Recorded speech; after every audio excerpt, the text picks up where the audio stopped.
Hi guys, pleasure to welcome you all. So guys, in this video we are going to discuss about Clean Science and Technology Limited. So दोस्तों, जैसा कि आप लोग मेरी screen पर देख सकते हो, ये एक मिड कैप स्टॉक है, मॉडरेटली रिस्की है, ठीक है। और अगर हम लोग यहाँ पर आके इसकी इन्वेस्टमेंट चेकलिस्ट को देखेंगे तो फिर आप लोग यहाँ पर देख सकते हो कि इसकी जो अभी करंट प्राइस है वो इसकी इंट्रिंसिक वैल्यू से ज़्यादा है। So this parameter goes against us, but इस स्टॉक की जो रिटर्न इक्विटी है वो बैंक एफडी रेट से बेटर है। डिविडेंड रिटर्न्स के लिए यहाँ पर डेटा सफिशिएंट नहीं है, but it is good time to consider this stock because ये स्टॉक अभी तक ओवरबॉट जोन में नहीं आया हुआ है और स्टॉक में कोई रेड फ्लैग भी नहीं है। अगर आप लोग यहाँ पर जा करके देखोगे तो फिर इस स्टॉक को जितनी भी लिस्ट कवर करते हैं तो फिर यहाँ पर उसमें सिर्फ और सिर्फ 43% लिस्ट यहाँ पर बाय रिकमेंडेशन देते हैं। दोस्तों, क्लीन साइंस में अगर हम लोग प्राइस परफॉर्मेंस की बात करेंगे तो फिर यहाँ पर जो 1 वीक में ये जो स्टॉक है ये अराउंड 2% डाउन है। पिछले एक महीने में अराउंड इसने 8% रिटर्न दिए जो कि फेबुलस हैं। पिछले 3 महीने में अराउंड 26% रिटर्न दे चुका है जो कि मैं बहुत अच्छे मानूंगा, बट ईल टू डेट में ये अराउंड 25% डाउन है। 1 ईयर में अराउंड ये -12%, अप्रॉक्सीमेटली 12% ये डाउन है। पिछले 3 साल में आपको कोई डेटा इसके लिए नहीं है बिकॉज स्टॉक की लिस्टिंग अभी इतनी पुरानी नहीं है। अब बात आती है यहाँ पर वॉल्यूम एनालिसिस की। इसकी वॉल्यूम एनालिसिस जो है उसमें जो डिलीवरेबल वॉल्यूम है वो काफ़ी एक्सीलेंट है, उससे बहुत ज़्यादा ही इंप्रेस हूँ मैं बिकॉज इसमें जो प्रीवियस ट्रेडिंग सेशन है यहाँ पर 48.5% की डिलीवरेबल क्वांटिटी उठाई गई है। यह उससे प्रीवियस सेशन में अगर आप लोग देखोगे तो यहाँ पर अराउंड 44% की डिलीवरी उठाई गई है। 1 वीक का average mind blowing fabulous 47.6%, 1 month average around 43.05%। ये औसम है दोस्तों। अब इसके बाद में अगर हम लोग यहाँ पर आके स्क्रॉल करके नीचे देखेंगे, सो अब बात आती है इसके फाइनेंशियल्स की। अभी हम लोग इस नज़र डालेंगे इसके रेवेन्यूज़ पर। गाइज, अगर आप लोग यहाँ पर देखो तो यहाँ पर पिछले 3 साल का डेटा है। उसके रेवेन्यूज़ पिछले 3 साल में ना एक कंसिस्टेंसी के साथ हम लोग ग्रो करते हुए नज़र आ रहे हैं, ठीक है। अब इसके नेट प्रॉफिट पर अगर नज़र डालेंगे इसके नेट प्रॉफिट में हम लोगों को सेम ग्रोथ नज़र आता है कंसिस्टेंसी के साथ में।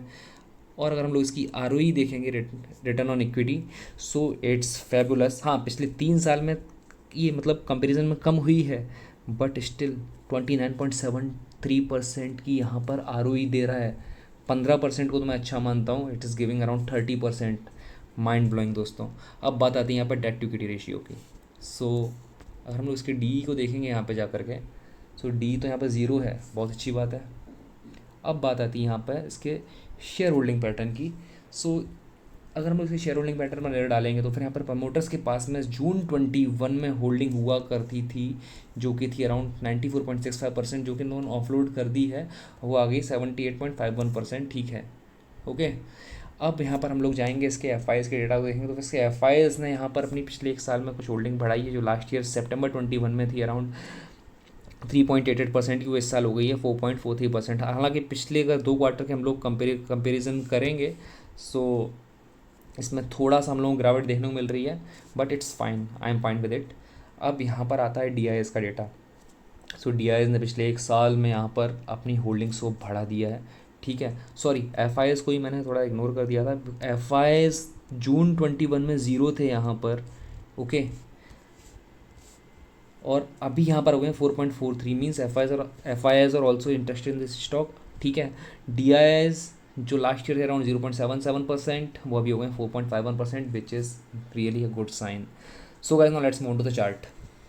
दोस्तों, फिलहाल आप लोग मेरी स्क्रीन पर क्लीन साइंस का डेली चार्ट देख रहे हो, और अगर आप लोग इसके डेली चार्ट पर नोटिस करोगे सबसे पहले अगर हम लोग यहाँ पर जाकर के देखेंगे ये स्टॉक जब इसकी यहाँ पर फर्स्ट टाइम मार्केट में लॉन्च हुआ उसके बाद में इसमें थोड़ी गिरावट आई। गिरावट होने के बाद में इसने जैसे ही यहाँ से पुल बैक, यहाँ से रिवर्सल अपना स्टार्ट किया है, ठीक है, उसके बाद में इसमें काफ़ी अच्छी खासी हम लोग तेज़ी देखने को मिली है। फिर उसके बाद में इसमें काफ़ी बड़ा लंबा करेक्शन आया। करेक्शन आने के बाद में स्टॉक में हम लोगों को फिर से डाउनफॉल देखने को मिला। फिर स्टॉक ने जाकर सपोर्ट कहाँ पर लिया हम लोग ये देखेंगे। इसने सपोर्ट जा कर के लिया है अगर मैं यहाँ पर जा कर के सपोर्ट देखता हूँ इसने सपोर्ट समवेयर अराउंड कुछ इस तरह से लिया हुआ है, ठीक है। अपने इसने 1400 के लेवल पे सपोर्ट लिया और यहाँ से अभी इसमें अगर आप लोग देखोगे तो इसमें अप ट्रेंड वापस से स्टार्ट हो गया है। It's making higher highs and higher lows, okay. But इसमें पैटर्न मेकिंग क्या हम लोग वो जानने की कोशिश करेंगे। हम लोग इसमें अपने टारगेट्स को डिसाइड कर पाएंगे। Guys, the main thing is that I want to highlight here. अगर आप लोग यहाँ पर नोटिस करोगे ये यहाँ पर एक मेन रेजिस्टेंस था 1850 के आसपास में, जो ब्रीच करना बहुत ज़्यादा ज़रूरी था इसके लिए, एंड इसने इसको ब्रीच भी किया हुआ है। अभी अगर मैं यहाँ पर आता हूँ और मैं अगर यहाँ पर एक पैटर्न ड्रॉ करूँगा। फिर नोटिस ये स्टॉक ना यहाँ पर बना रहा है, एक inverted head and shoulders pattern में बना रहा है और इसने यहाँ से ब्रेकआउट भी दे दिया है। ठीक है, सो अभी हम लोग इसमें टारगेट क्या रख सकते हैं? टारगेट्स में ये रख सकते हैं कि सबसे पहले तो अगर हम लोग, मैं इसको पैटर्न में यहाँ से निकालूंगा और मैं अगर यहाँ पर इसके टारगेट को मेजर करने जाऊँगा, हालांकि मैं काफ़ी सारे 2-3 मेथड यूज़ करता हूँ टारगेट्स के लिए, बट मैं आप लोगों के साथ में एक ही मेथड शेयर करता हूँ बिकॉज फिर काफ़ी सारे लोगों के लिए थोड़ा कंफ्यूजिंग हो जाता है, क्योंकि वो फिर डिसाइड नहीं कर पाते कि मैं टारगेट मेज़र करने के लिए कौन से वाले मेथड को प्रेफर करूँ। इसके लिए मैं यहाँ पर एक ही मेथड आपको बता रहा हूँ अभी। सो जो मैंने यहाँ पर ये इसका टारगेट अभी मैं दूंगा यहाँ पर, वो है अराउंड 2200 के आसपास का मैं इसमें टारगेट लूँगा। तो इसको रेजिस्टेंस कहाँ पे मिलेगा? सबसे पहले जाकर के 2100 पर मिलने वाला है, 2110 के आसपास जाकर इसको ब्रीच करता है हम लोग इसमें 22% के आसपास बैठ सकते हैं टारगेट के लिए, प्रोवाइडेड अपना स्टॉप लॉस कहाँ पर आएगा? अपना स्टॉप लॉस आएगा दोस्तों यहाँ पर इस वाली लाइन के नीचे।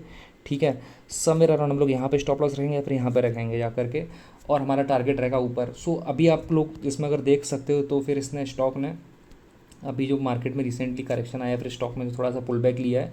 सो this is just a pull back जैसा कि मुझे लगता है, बट जब तक ये 1 आवर पे कुछ अच्छा स्ट्रॉन्ग साइन नहीं देता, एटलीस्ट 1 आवर पे ऊपर जाने का, तब तक इसमें ट्रेड लेना अवॉइड करना चाहिए। या फिर अगर कोई इसमें ट्रेड ले भी रहा है तो अगर डेली पे भी ले रहा है, सो इसमें यहाँ कहीं पे टाइट स्टॉप लॉस के साथ में इसमें ट्रेड लिया जा सकता है। और जो अपना रिस्क एंड रिवॉर्ड रेशियो रहेगा वो मिनिमम 1:2 तो होना ही चाहिए। And keep trailing stop loss intact in every trade. So guys, this is my analysis in clean science and technology. Meanwhile, what do you think? Please drop your suggestions in comment box and have profitable sessions. See you in my next video. Take care.